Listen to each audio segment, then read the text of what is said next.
I'm making a list with expert advice. Should you diet, eat naughty or nice?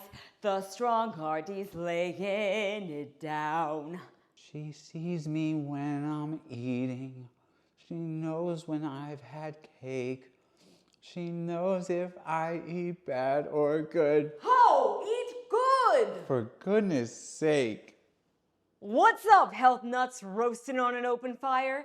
If you're new to the channel, I'm Hannah Marie, the Strong RD, and I teach you how to become the strongest version of yourself, both physically and mentally with diet and exercise. If that sounds as cool as the North Pole to you, go ahead and subscribe for more.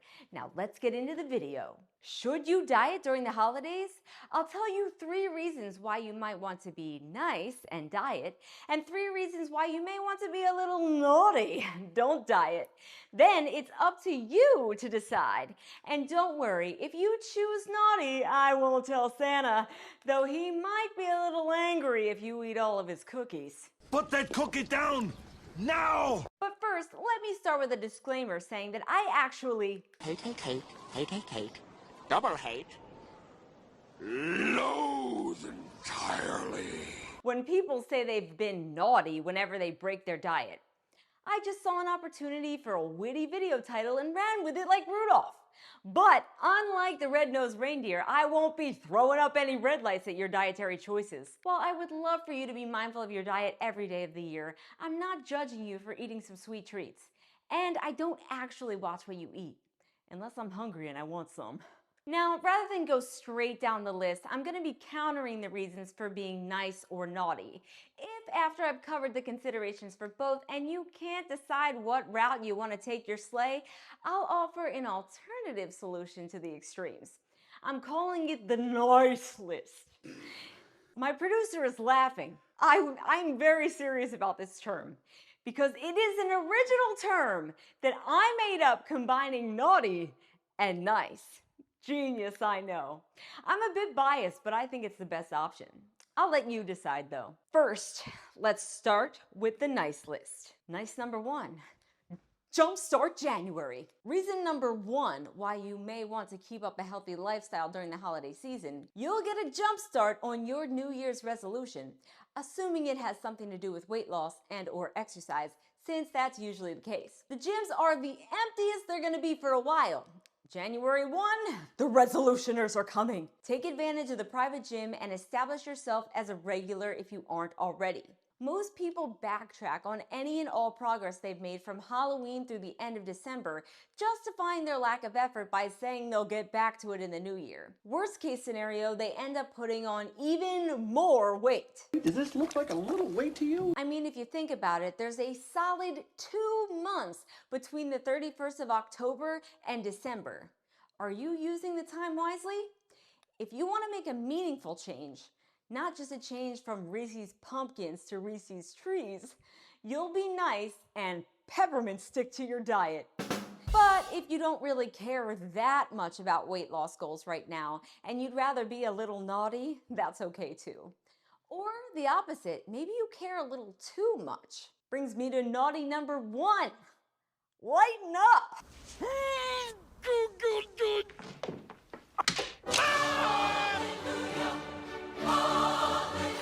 For some people who are overly restrictive, it might actually be in your best interest to lighten up a little bit during the holidays, especially if you think strict adherence to your diet will cause you to fixate on food, calories, macros, workouts, etc. Preoccupation with your goals can rob you of holiday joy. If you take a little break from your diet, you can instead put your energy towards spending time with your loved ones. Because isn't that what the season is all about? That might have been as sappy as a Hallmark Christmas movie. Nice number 2. Don't stop believing.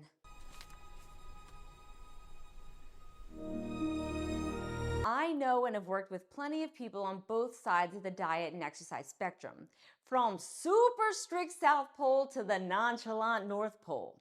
If you align with North Pole energy, as in you regularly indulge in hot chocolate, hot, oh, we got it, hot, oh, we got it, hot, oh, we got it, hot chocolate. Tom Hanks got nothing on me. Anyway, if you regularly drink hot chocolate or throw back a few cold ones, and I'm not talking about milk here, you might want to err on the side of nice this year. Why? Because if you already struggle with commitment to your diet, giving in to all the festive food will make it that much harder to get your act together when the season comes to a close. Your motivation might tank to the point where the mere thought of resuming a healthy lifestyle is so daunting that you just, well, don't. If instead you resist holiday food temptation, you'll boost your motivation and increase your self-confidence.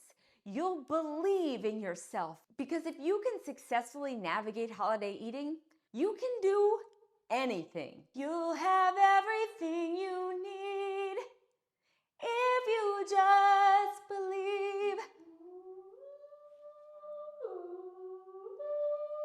Subscribe so that I can afford to have Josh Groban on the channel. Naughty number 2, mouth-watering memories over macros. Let's be real, food is delicious, especially home-cooked meals and traditional holiday dishes. If breaking your diet means you get a little taste of those mouth-watering recipes that only come around once a year, then so be it. A healthy lifestyle isn't just about our food choices. It's also about our mental well-being. Sharing a meal with family brings us together and makes us feel connected. Humans bond over food.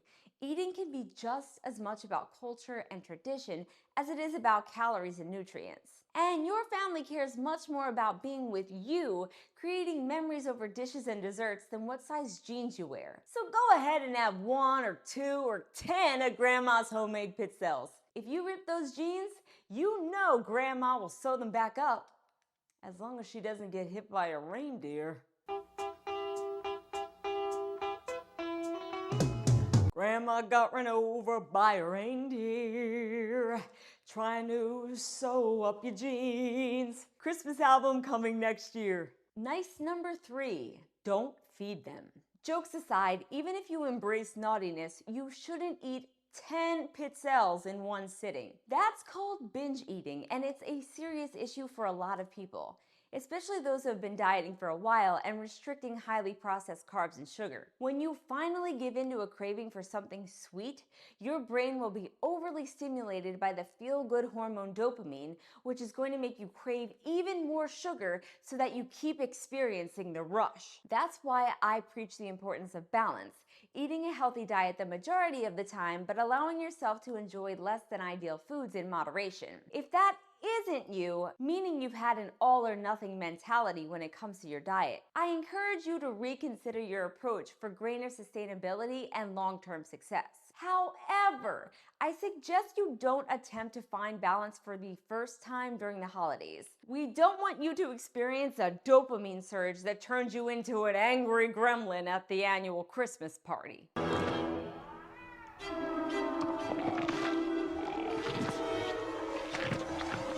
If you haven't had any sugar all year, something like Grandma's homemade pizzelles or freshly baked chocolate chip cookies are not the best choice to start. I suggest you stay on the nice list this year and slowly implement a more sustainable strategy with foods that won't be so triggering. Practice balance and moderation in the new year so that next time Santa comes to town, you can enjoy the cookies without going to town. Naughty number 3, it all balances out.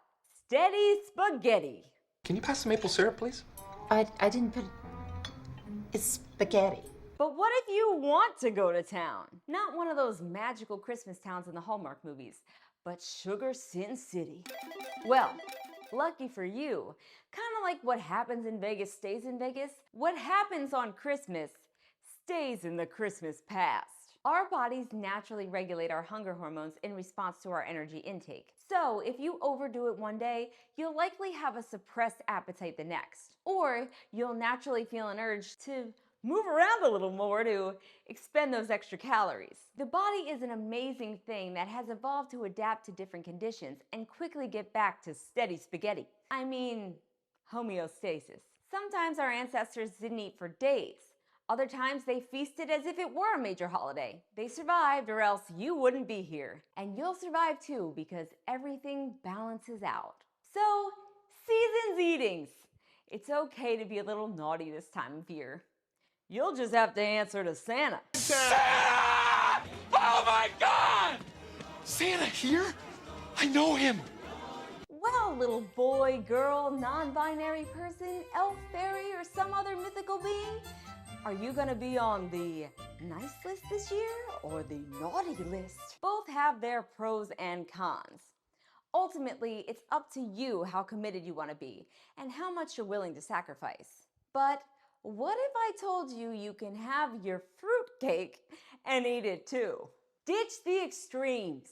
Make the nice list. As a dietitian who cares about your nutrition, but also a wellness coach who cares about your mental health and well-being, I'm going to advocate for a happy medium, somewhere between a strict diet and a free-for-all. With the NAUICE approach, you'll continue to prioritize non-starchy vegetables, leafy greens, and lean proteins, but also allow yourself an occasional, reasonably portioned holiday meal or dessert. If you fall victim to an eggnog blackout and wake up surrounded by Little Debbie's Christmas tree wrappers, you have two options. Go put that energy to good use at the gym, or keep calm and carol on. It's just one day. Hark the herald angels sing, it's okay, stop dieting. I promise you won't ruin all the hard work you've done, unless you end up derailing your Polar Express the entire holiday season. Don't let one bad day become an entire bad month. One day out of the 31 days in December is only about 3% of the month. It doesn't matter in the grand scheme of things, as long as you get right back on the healthy lifestyle train track. No matter how bad you slip, pick back up by putting one foot in front of the other. And soon you'll be walking across the floor. What a bop. Don't forget your overall healthy character. Remember, even Heat Miser changed his ways and eventually ended up on the nice list. But I bet he would have preferred the nice list. Choose whatever list your heart desires. I won't judge either way. Do I look like Santa to you? So hold up your utensils, boys and girls. Eat, drink, and be merry. I'll catch you in the new year. Merry Christmas.